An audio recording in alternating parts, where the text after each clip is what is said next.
तर जय महाराष्ट्र मित्रांनो, माझं नाव दीपक लांडगे आणि मी शूट करतोय माझ्या लाईफचा फर्स्ट मिनी ब्लॉग. आणि आज आपण जाणार आहोत चंद्रा एमआयडीसी मध्ये जॉब शोधायला. तर चला, मी माझ्या धन्नूची चाबी घेतली आणि निघालो माझ्या मित्राच्या घरी. थोड्याच वेळात आपला मित्र पण आला आणि आपण निघालो आपल्या लोकेशन कडे.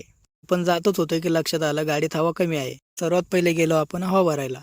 भरली आणि आपलं लक्ष न विसरता निघालो जॉबच्या शोधात. थोडंसं समोर गेल्यावर लक्षात आलं की पेट्रोल तर राहिलंच. मग काय, आपण पेट्रोल भरायला चाललंच होतं की पंपवर लंबी लाईन बघून आपण युटर्न मारला आणि दुसऱ्या पंपवर गेलो. तिथे पेट्रोल भरून आपण निघालो आपल्या लक्षाकडे. त्याच वेळात आपण आपलं लक्ष गाठलं, म्हणजेच चंद्रा एमआयडीसी, आणि निघालो जॉबच्या शोधात. थोडस समोर गेल्यावर आपल्याला एक कंपनी दिसली. मित्र म्हणला इथं विचारून बघू. मग काय, तिथे गेलो आणि मलाच जावं लागलं जॉब विचारण्यासाठी. सिक्युरिटी कॅबिन जवळ गेलो, तिथं तर कोणीच नव्हतं. मग मी आशाची गैरआशा करून हसत खेळत वापस आलो आणि दुसरीकडे निघालो. रोडवरून दुसरीकडे चाललोच होतो की मित्राला तहान लागली. मग मी माझा मित्र धर्मांनी बोला आणि मित्राला घेऊन गेलो एका छोट्याशा टपरी. आणि तिथे गेल्यावर आम्ही दोघांनी पाणी पिलं आणि स्वस्त चहाचा आनंद घेतला.